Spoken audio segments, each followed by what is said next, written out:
Today's podcast is sponsored by Key & Kin. Are you planning a visit for family or friends? Skip the hassle and book with Key & Kin, Beaver County's top short-term rental provider. Their hand-picked Airbnb properties offer modern finishes, warm personal touches, and exceptional service. From a single night to a few weeks, unlock a perfect stay in Beaver County and beyond with Key & Kin.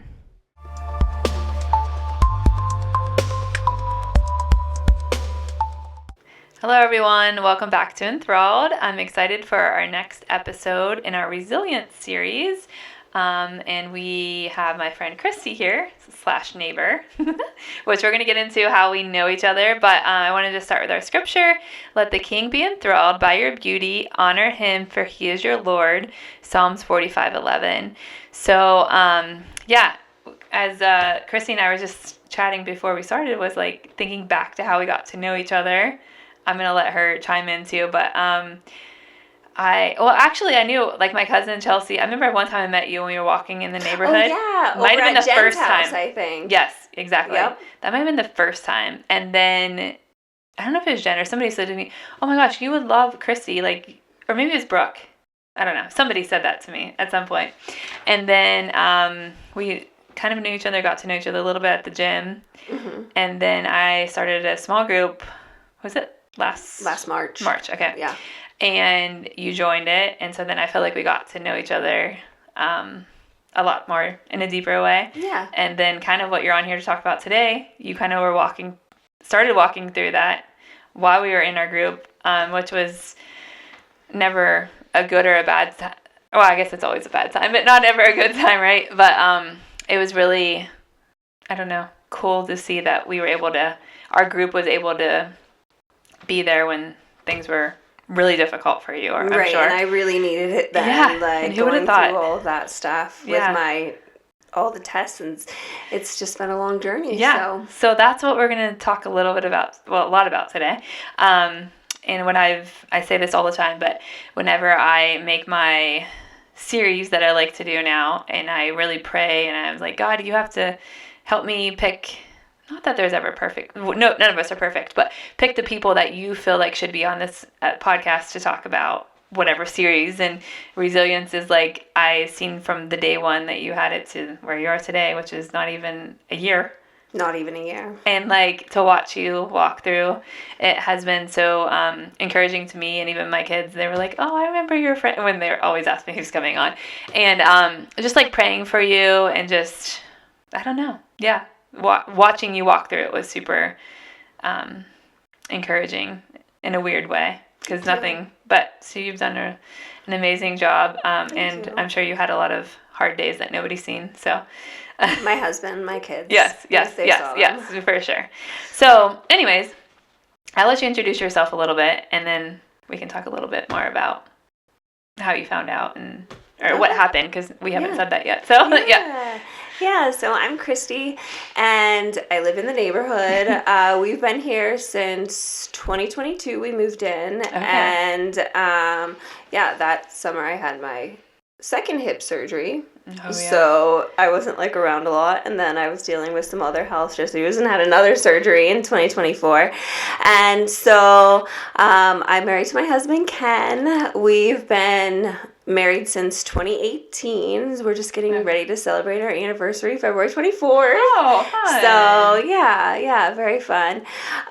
We have 2 twin boys, Joey and Landon. They're in first grade. They are more different than you could ever imagine. That is true. Yeah, I love that. They are in separate classes for that reason, and we all are still alive today. So no, I'm just kidding. I really do love all of them. And then I have an older son from a different chapter in my life, who's 22. He's in the Space Force. He's in Colorado Springs. He has an amazing girlfriend. They've been together for 3 years, and they are living for God, and I love it. It's such a blessing, and he's part of the blessing and all of this, and so it's. And I'm sure you probably really appreciate her because you have 3 boys. I absolutely do. I absolutely do, and she loves Jesus and she likes to read books and she can have a conversation. And it's really great because she works for USAA. So when Anthony, he's like about to get his new assignment, she'll be able to go and with him. Yeah. Where's she originally from? I know you told me about California, but her family still lives in Colorado Springs. Oh, okay. Yeah. Yeah, so those are my kids and my husband. And then outside of that, I am a 6th grade social studies teacher. So I teach ancient history, which is like a crazy coincidence in how it just like fits in with the Bible. I'm like, Mesopotamia, Greece, Rome. Okay, like I'm teaching about all of the same people here. So I've been at PA Cyber teaching for 15 years. Wow, okay. And it's been an interesting journey, but we were ready for COVID and, we're still here. And so there's like so many benefits to working from PA Cyber. And did you always work at home? Or when you started, were you in the office? No, when I first started, so after I finished my student teaching, I subbed at Midland for a year.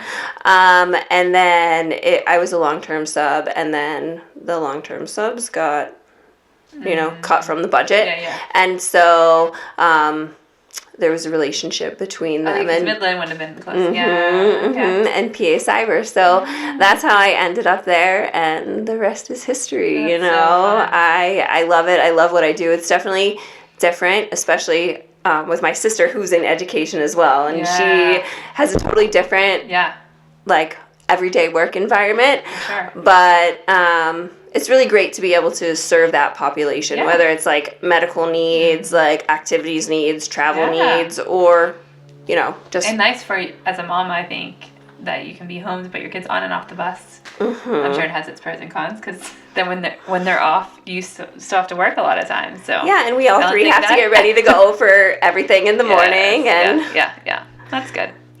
Well, so that's a little bit about you. And then, so we were talking about in Life Group is a curriculum that you did. I've led now, I don't know how many times, but it's such an amazing group that you kind of like dig through your past, basically. So as we were going through that, I don't know how far we were into it when all of this came about. You probably know, I'm sure you know a lot more of those details than me. Yeah. So I had been on a regular schedule to get like my breast health checked. Because I had lost my mom in 2019 to breast cancer. She had metastatic breast cancer, and so my sister and we are on the plan every 6 months, like mammogram, ultrasound, MRI, like everything, like to make sure those things are healthy. And so I had a mammogram in December, and I had my first MRI in April, the beginning of April 4th. And so now, do you always get MRI? I'm just because I'm like excited to learn a little bit too, because I don't know a lot about this. But the MRI, did you get that for a particular reason, or is that just like part of because of the family history? Okay, so if you have Yep, because I lost my mom, and her mom also passed away from breast cancer, and so then MRI I have like a maternal aunt, and it is. And anyone with dense breast tissue needs to definitely push for it, because it's like a huge factor in keeping mammograms from doing what they're supposed to do. So little PSA. Yeah, and I think this is part of the podcast today too, because I think there's people like me that don't know a lot, and so I think being informed, you can help us be informed today about that too. So my breast MRI was just a part of my routine care. I had been for mammograms and an ultrasound before, and so it was just time for that. So I went in, I had it done. I was even at the gynecologist for my annual visit that same day, and she checked and was like, everything's good. And so they found this like tiny little spot in it, and they're like, well, a lot of times like MRIs are very sensitive, so there's a chance it's probably nothing. So they sent me in for a follow-up ultrasound biopsy, but they weren't able, like they found some of what they were suspicious about, but they couldn't find like the other particular spot that they were suspicious of and worried about. So then I had to go in for the MRI biopsy, and that was Friday, April 25th. And then so that was as a result of that biopsy. They found it, they did the testing, and And that's, yeah. And I still even remember where I was at when you texted me, which is kind of wild. I think, did I ask you, like, do you know what carcinoma is? Yeah, you did. That's what I thought. And I was like, well, I had carcinoma on my back, like basal cell carcinoma. Yes. So I was like, and in my mind, I'm thinking, I don't think that's a good thing. And like, I just knew carcinoma went to do with my back. But, and I remember I was at the chiropractor, and then you sent me like the sheet, the test results. Yeah, probably. the test results. And then I was like reading it, and I was like, oh, this is not good. And yeah, then I don't know. I prayed, I guess. It's probably what I did. But yeah. So I mean, that's the best thing you can do for anyone in that situation. And talking even about this resilient series too, I think it's been like interesting, and I feel like as you mature, and as we get older, I guess you would say, but you just like you start walking through hard things with people.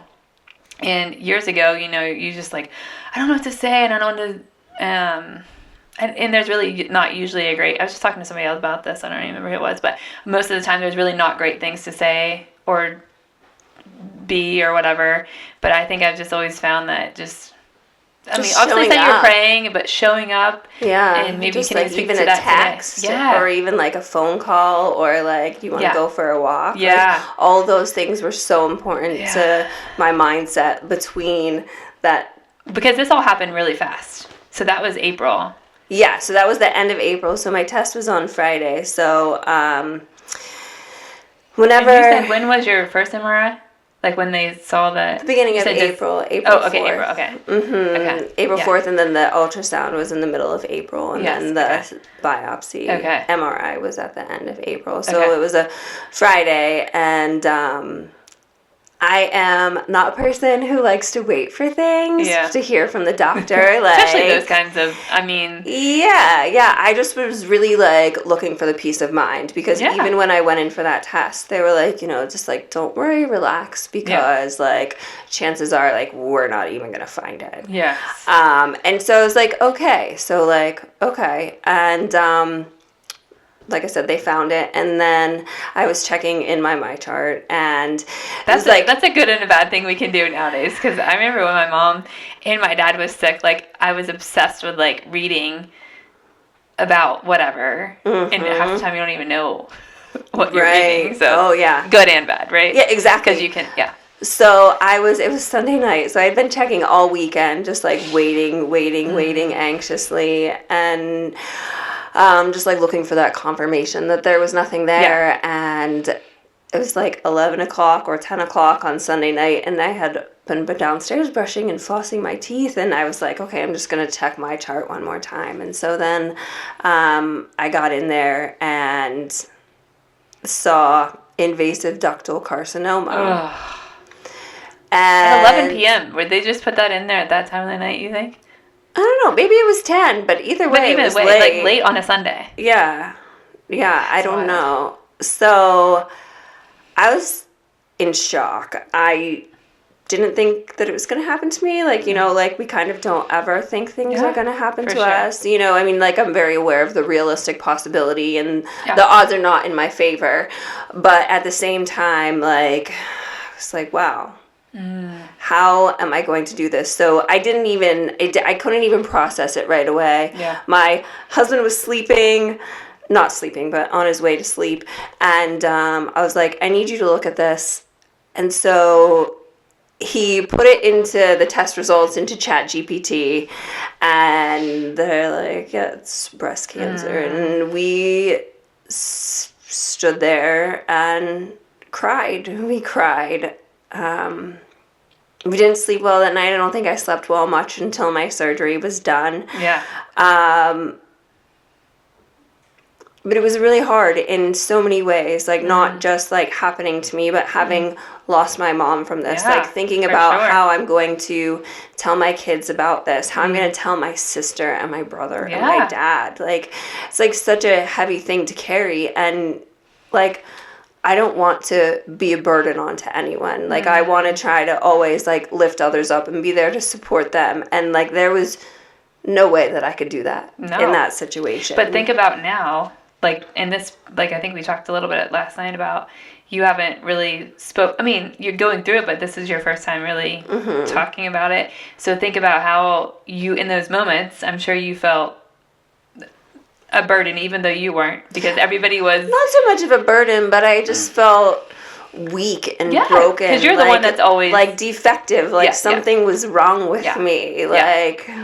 But now, you can be on the other side of it. You can be such an advocate for so many people that it could be today they find that out, or, you know, sometime soon, or somebody really close to them. And I think that you can even be encouraging to help us to know how to encourage others. And I think I've even seen through when people go through hard things, so many people, whether it's grieving or going through something like this, everybody's personalities, you handle it very differently.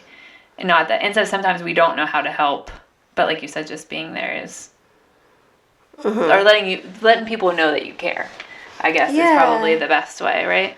Yeah, and I think it's also something that, like, we all go through things that are very hard and very challenging all the time. Like, as simple as, like, parenting every day. You know what I mean? That's a hard thing every day, yes. My kids didn't want to get up this morning. Yes. Like, Landon, I asked him to get dressed, and he was, like, laying on the floor on top of his clothes. I'm like, okay.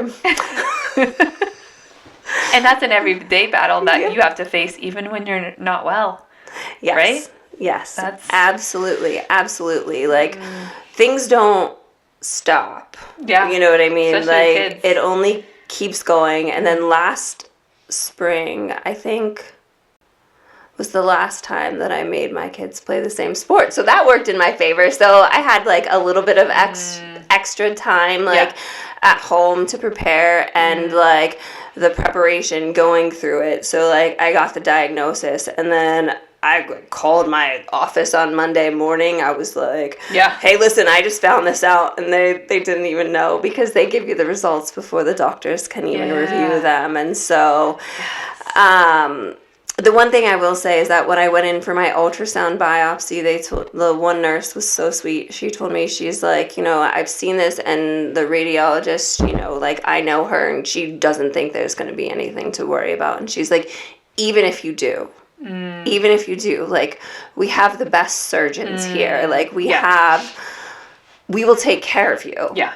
You know, you don't really want to hear that, but in a way, like, having heard that before, it made you feel a little bit, yeah, and so I had already heard my surgeon's name prior to talking to the team that was going to handle the surgery and everything. And so there was just, like, so many things to do, so many different doctors, so many different treatment options for breast cancer that I didn't even know existed prior to my diagnosis. Yeah. And so, because of my family history, my husband and I had already had a conversation prior to that if we ever did walk through that, this is what we were going to do. We were going to go, like, completely cut it out, give it no chance to grow back. I mean, there's always, like, a small chance, but, like, the most likely chance. So in a weird way, you're probably like, that was one thing that I'm glad we talked about, right? Not that you ever wanted it to happen, but you knew in your... because that's you have to decide all of those things so quickly. Yeah, because when I was talking to the nurse, she was like, wow, you're, like, very prepared for this. And I was like, well, I guess we've talked about it before, you know, but I think it did allow me to get a little more peace through the process rather than having to make those decisions. And with a lot of things, there were, like, things that just fell into place with surgical options and things. But the team there was wonderful and so caring. And I was just meeting with my medical oncologist today before this. So that's so cool. Yeah. What was I talking about? No, you're doing good. So what I was gonna maybe talk a little bit about was, so before your diagnosis, we were talking about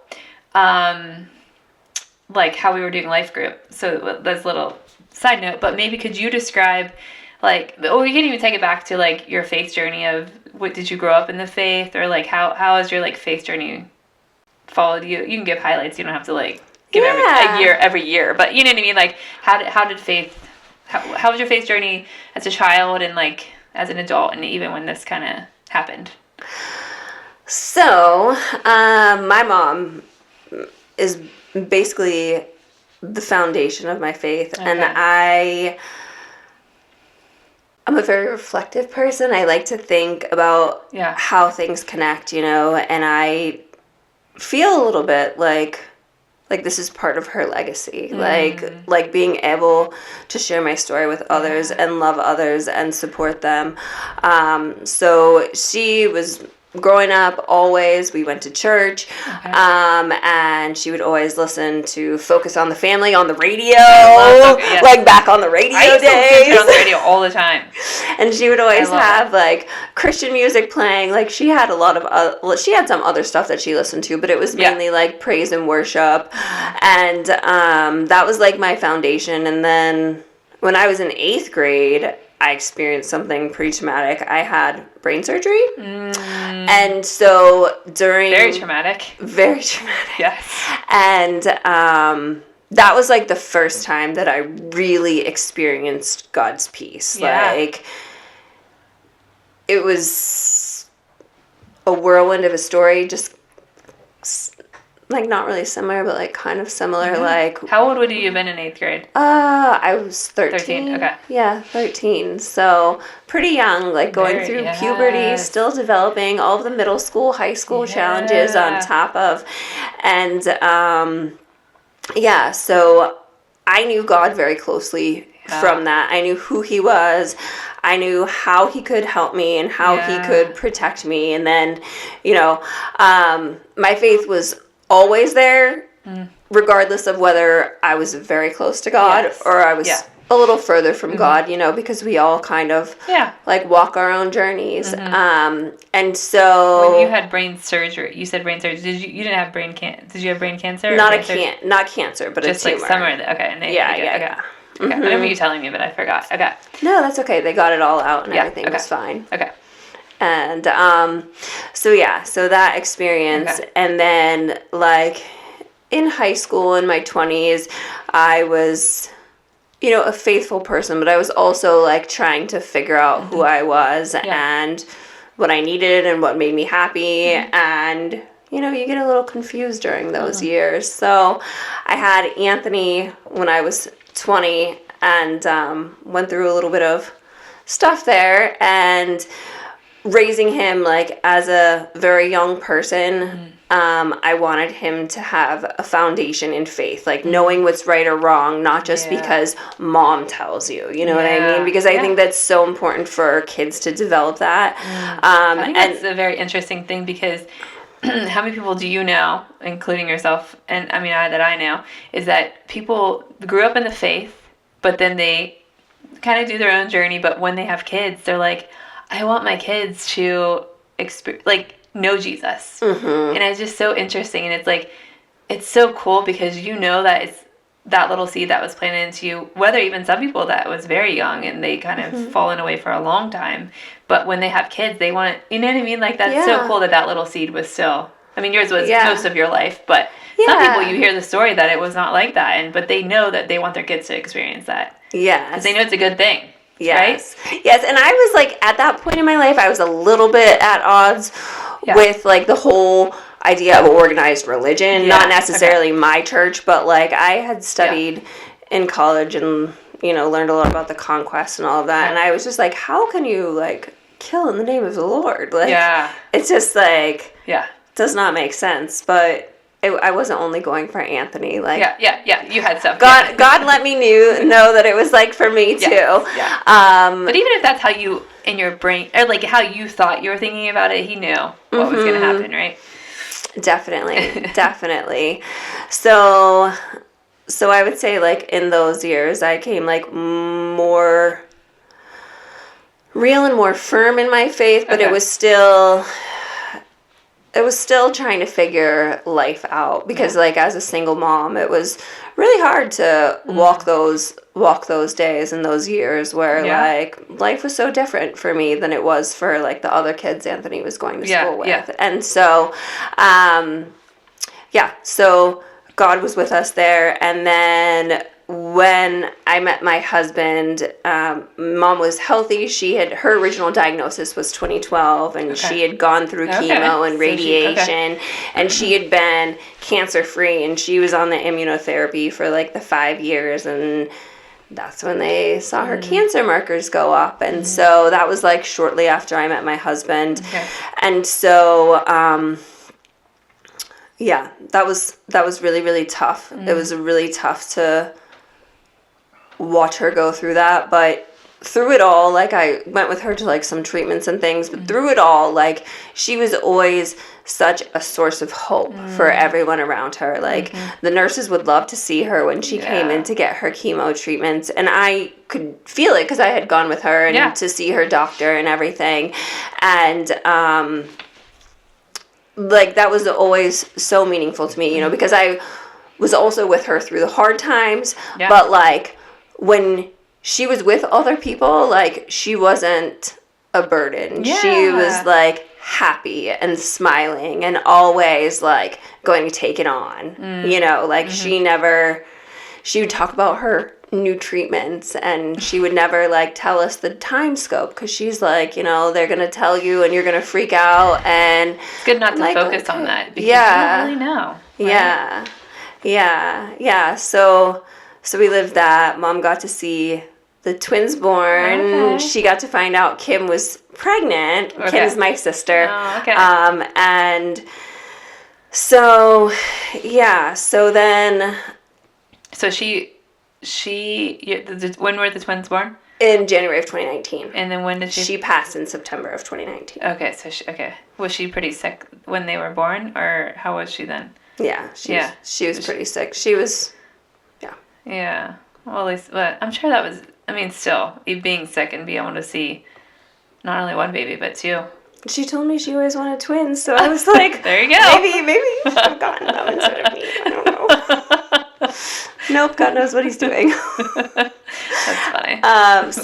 So like she's like definitely like the strongest pillar throughout my entire life, and so whenever I had questions, I could talk to her.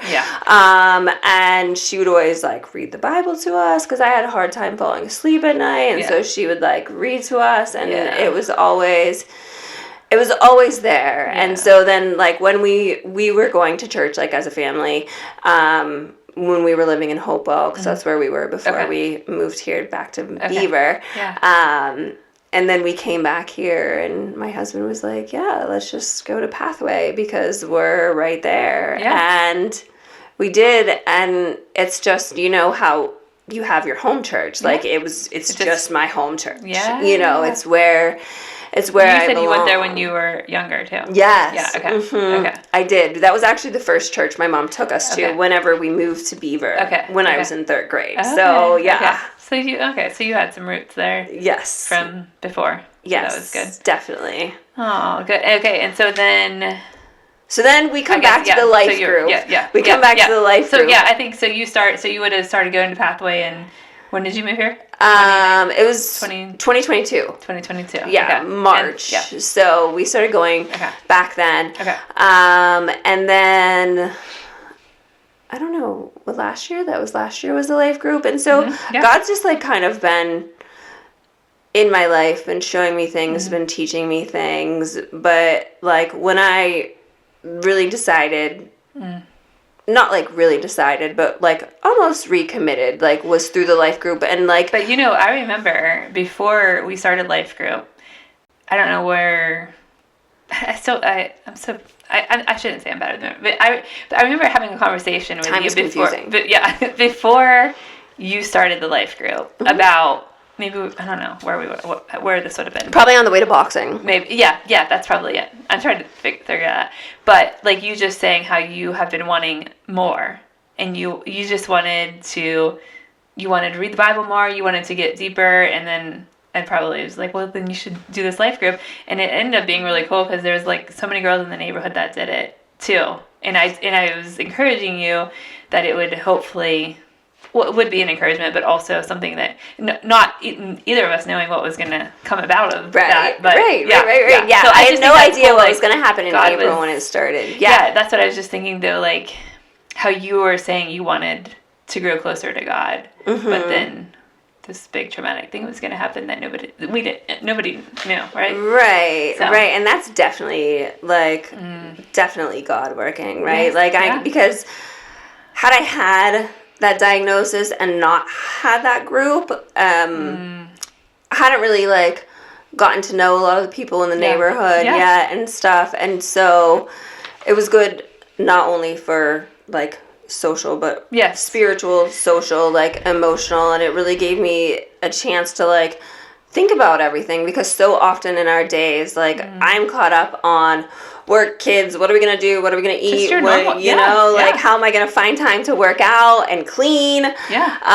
So it was really good to take that dedicated time to, like, get a little deeper, you know, because I needed that. And, so yeah, it was during that group that I found out, and it was tough. It was really, really tough. I remember the night we were making our vision boards, and that's, I think, when you told everybody. I mean, I knew, but I didn't. Because I remember I didn't. I mean, whatever, I don't know. I remember thinking, because I had all the people that were there to make a vision board of what they wanted to do that year, their vision, and you were like, I just can't do this because I don't know what my life's going to be looking like right now. And it was so hard, but also it was a way that we all could surround you and just comfort you and, I don't know, be there for you. And also, I think something about going through something like this is that, like, it's really okay to be real and feel your emotions, because like it still is hard. You're not very, I mean, this isn't even a year, which is incredible that you can be here today and be so positive. Well, it's all God. You know, it really is.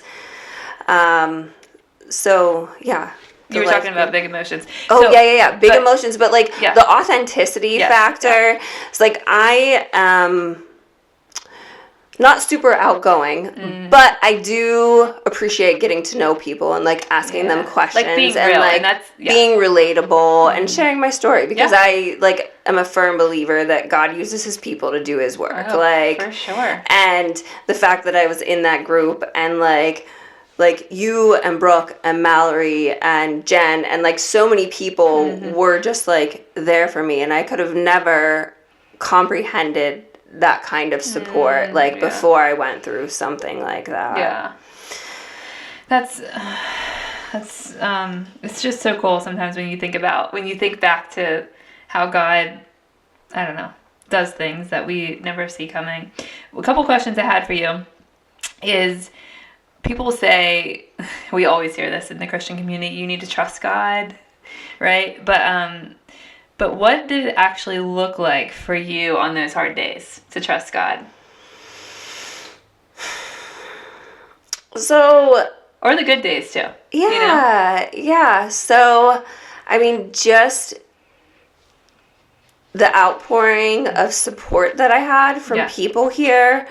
The life group, and then I did that summer community Bible study series, and you know, it's hard having to talk to your kids about it, and so I prayed about those conversations, and I prayed to God a lot, and I cried a lot, and you know, I just, like, would listen to music. I remember there were, like, some particular songs, like Good Father. I remember my mom listening to that, like, before, and, like, that would be, like, a very powerful song for me. And then Reckless Love and Firm Foundation. And so, like, I've always had just the Holy Spirit just in me loves worship music, and like, it's just, like, such a beautiful gift, and I'm sure that I got it from my mom. But, like, those songs and those themes really helped me through then. And then, like, just, like, whenever you or someone would text me, like, Bible verses, like, I would write them on a Post-it and put them on my computer screen so that I could look at it, even when, you know, because, like, it was not easy to show up in all of my roles in the same capacity Working, as I had yes. been, because I just was like, wow. And then like taking the time off to go to all the appointments, and like it's just very overwhelming because my surgery, well, since I'm a teacher, I have the summers off, so that was like great that it could be in the summer and I didn't have to take time off of work. I didn't have to like have the stress of planning, and that was one of the ways that like, okay, like I did lose my summer, but really like it was God's provision looking after me through it, because like there's no way I could have really just like, you know, because during the school year, like I'm always worried about work. When I've had surgeries in the past, like even though there's nothing that I can do, like I'm always worried about it. So so there was that, and then there was like taking care of the kids, because we were planning to just hang out at the summer, hang out at the pool all summer, excuse me. And like have a great summer, like a healthy summer, but that wasn't the plan, and I still do struggle with that, like having lost the things that the summer gives for me, and I'm still trying to catch up on it. And summer's coming soon this year. I mean, it feels like, you know, it felt a little bit like not summer today, but at least spring. Yeah, it definitely feels like spring despite the snow. That's what I think too. Yeah, you can see the snow, but it's melting away. So you said songs. Was there any scriptures or like you said you put them on Post-it notes? Is there any that you remember that stood out to you during that? Doesn't have to just be one, or maybe it was just one. Anything that really stood out to you during that time? So there was one I think that you sent me about like not being moved by the water, like when you're going through hard stuff, and I read that one a lot, and I'm really not good at memorizing scripture. Like, it's fine. Well, it's kind of like, if you think the firm foundation, the song too was like your foundation has to be in Him. You can't there's going to be waves, and there's going to be things that come and go, right? And hard seasons and easy seasons. No, we're not probably easy, but easier seasons. Right? But keeping our firm foundation on Him, whether you're in a good season or a hard season. I tell people that all the time. I'm like, we always say it's really hard to trust people or trust God in the hard seasons, but in those good seasons is when you really need to be in your Word. You need to be studying and just like getting to know Him well, because when the hard season comes, if you're not filled up, what do you think? Well, how are you gonna? It's gonna be hard to fill yourself up in that hard season. And something is going to be there, whether it's God or something else. Yeah, exactly. And that's what people use all the time. We all have, use things that are not of God. Whether it's even maybe a hobby or it could be there's so many things. Shopping. I don't know. It could be anything, right? It doesn't have to be super negative, but it could turn into that if you and it'll fail you too. Like all of those things won't be able to fulfill you like it should, right?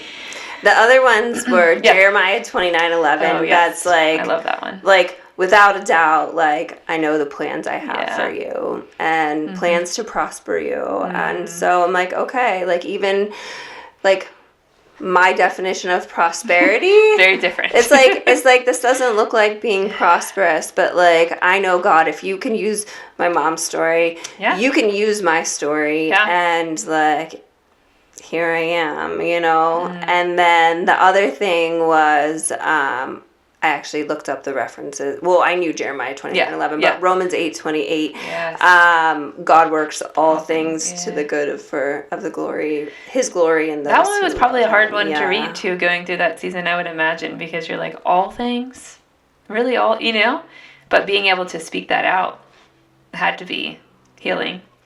And if you just like, I probably told you this because I like to tell people, like, you just keep saying that to yourself, and you keep reminding yourself, because you might not really believe it, but you keep saying it until you know what I mean? Because it's like one of those things it sounds good on paper, but you got to keep saying it and keep saying it and keep saying it, because it's going to be hard to believe that when you're in a season like that. It's easier whenever it's in a good season. Oh yeah, God's doing this for me and He's doing that for me, but they're not all going to be those seasons, right? No. And I think it's like, the other thing, another song, Another in the Fire, like that was just like core for me because I kind of like, you know, you have people support you, people help you, but like at the end of the day, like when you lay down, it's just you and no one else is there with you and your thoughts. Yeah. And so like when I would wake up in the night, like just worried about how it was going to happen, felt like it was taking too long, you know, like and it was... we didn't talk about this, but so when you found out, so when you had your surgery, that was, I remember thinking it was fast, but like you said, I'm sure it felt long for you. Yeah. But yeah, so it was about 6 weeks. Okay. It was about 6 weeks. Yeah. So I found out, I got the call from the doctor's office after they reviewed the results on Tuesday. Okay. So I had the MRI biopsy Friday. Sunday to Tuesday. Sunday I found out. Monday I was like incessantly calling the doctor. Yes. And then Tuesday they called me and they're like, oh, hi. And when did you get to go see the doctor? Did you have to wait a while? No. No. Like that week? It was probably like the following week. Yeah. Okay. Yeah, the following week, and then I met with the breast surgeon, and then I met with the plastic surgeon, and then like those were the two people who were like really involved in the surgery, and then afterward it was like the medical oncology and stuff. But my surgery was June 19th. So June 19th. yeah. Okay. So April 28th to June 19th. Yeah. So yeah, and then the process of your healing was, I know that was... I'm still healing. Long. Yeah. I'm still healing. Because I also had to have a follow-up procedure. Oh, it's okay. You can just pop it back up there. I hit it all the time. And the thing is these things are actually usually wobbly. Oh. I'm surprised they don't fall over more. But either way, I don't even think you hit it. You know what? Stella might have hit it. I don't know. Anyway, sorry, go ahead. No, that's okay. June 19th. Yeah, so I had... Is it okay if I say like the kind of surgery? Oh, yeah. Okay. Sure. So I had... like I said, I think this is great because I think not only will people get to know, but like it's only helpful for people that, like when we come across people, well, you will be able to really help people, but like even people like me that don't understand all of it, it's helpful to know. Like I remember you talking about those, like your tubes and all this stuff, and I was like, I didn't even, or the drains, yes. I was like, I didn't even know this. Yeah. Anyways. Yeah. I think it was just...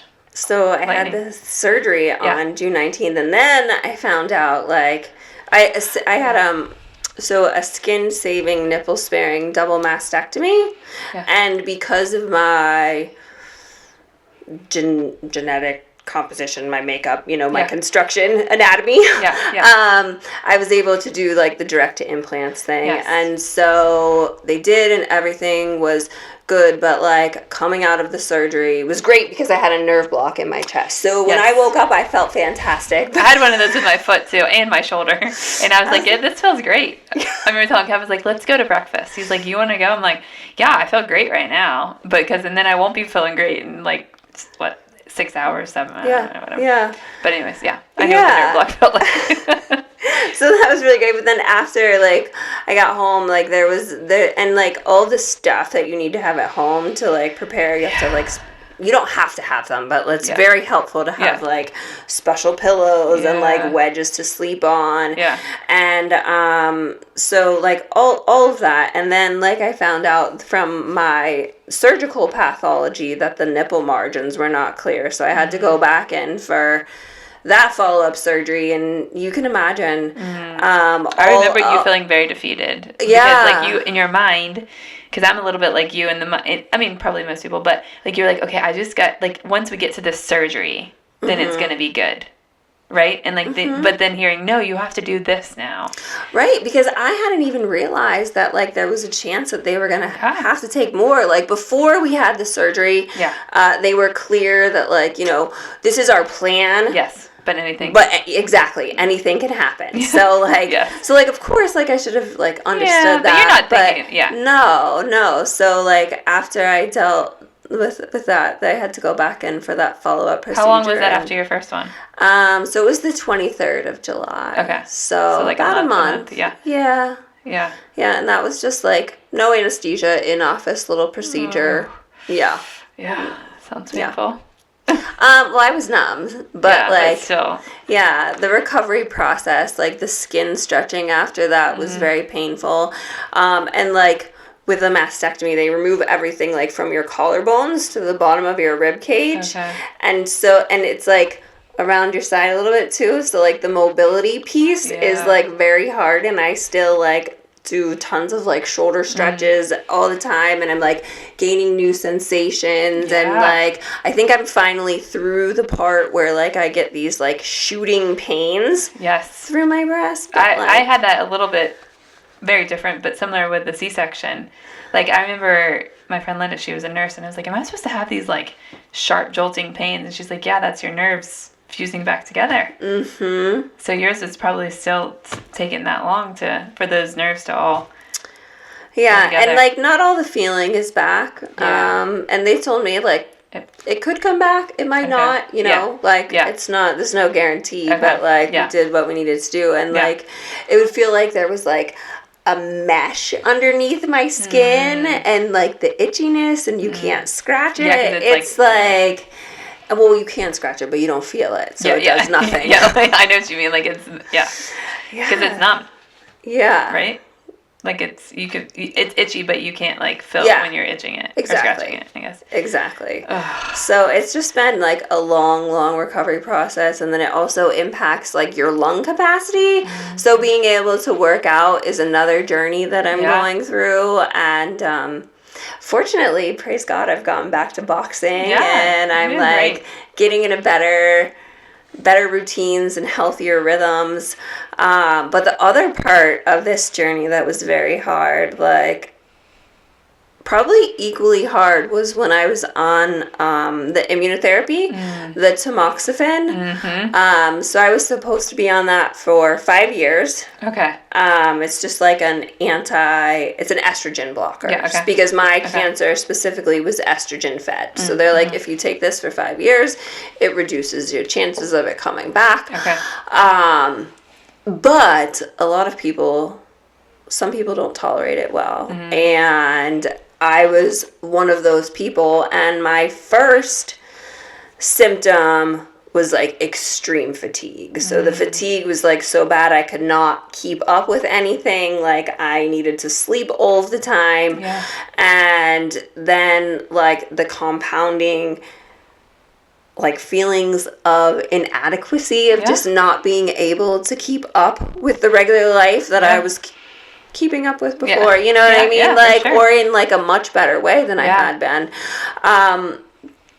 So that was difficult. And then I started getting headaches every day, and then the mood, like it was the darkest place I've ever been in mentally. Like I'm not one who would ever consider taking my life or anything, but I felt incredibly useless and incredibly hopeless, and just like I couldn't do anything right. Like there were so many times that I would just like lay on the floor crying because like I didn't make any sense to myself. Like nobody understood me, and so that was like a really hard thing. And then having gone to the CBS group, and then I continued with the Psalms in the fall, going to, and I can't tell you what a blessing that has been for me as well, because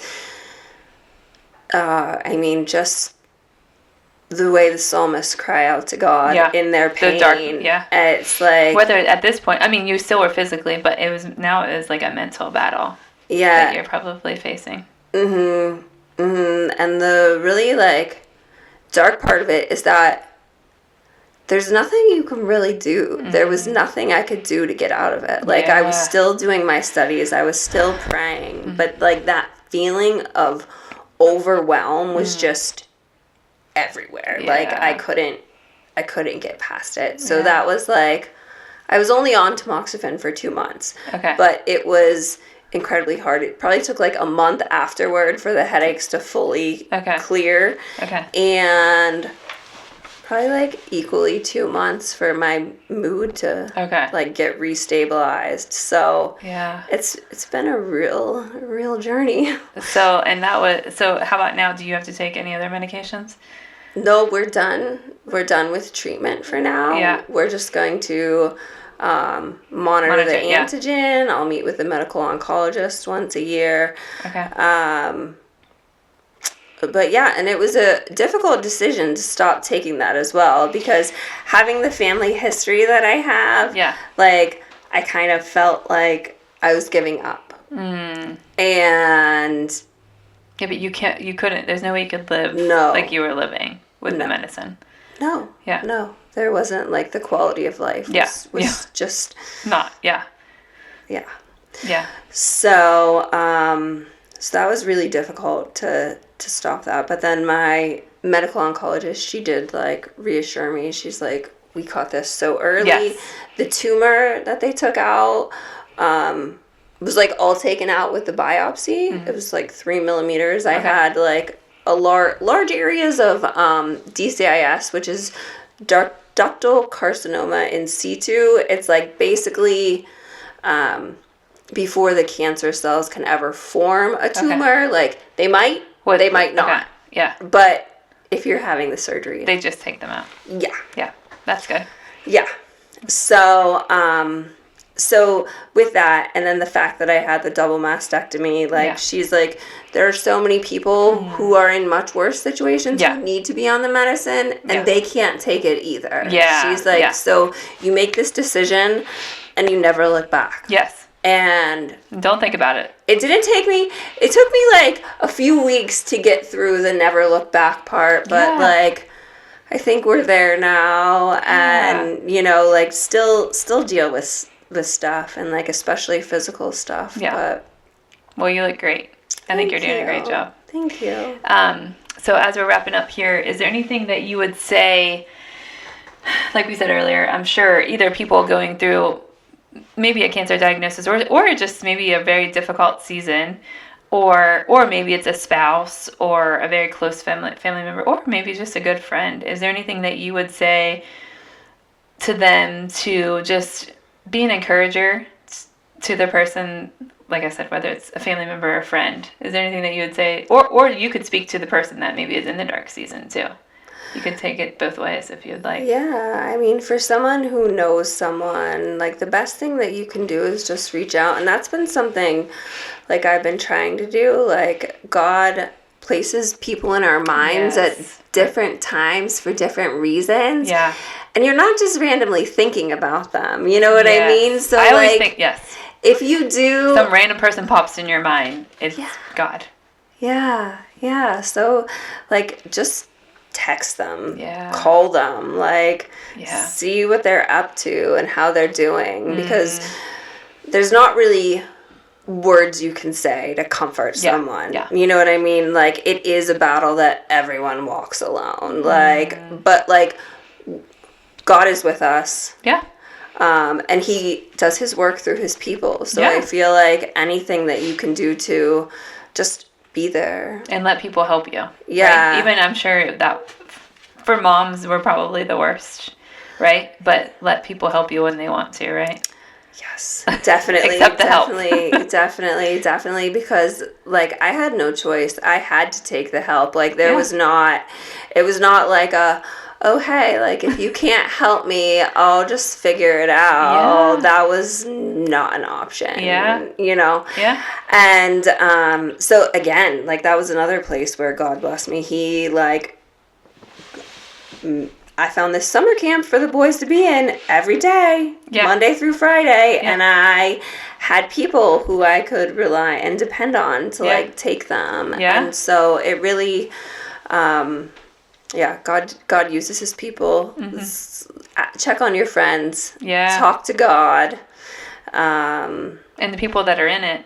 The people that are in it. Just remember that it's okay. Or, like, when you were saying, when you're in that really dark season, and sometimes, because, I mean, we probably all, maybe not all been in that dark, you know what I mean? But in those moments, you really can't think clearly. So to even reach out to ask people. Yeah. You probably didn't even want to do that, but you can't even, like, think clearly, right? Right. Yeah. No, it was really people reaching out to me. Yeah. And so anyone going through it, just, you're not alone. Like, there's so many people who have been through this, and just share your story with other people. Like, you'd be, like, nobody is perfect, and everybody wants to relate to other people, right? It's part of who we are. Like, God designed us to be in relationship and community with one another. So,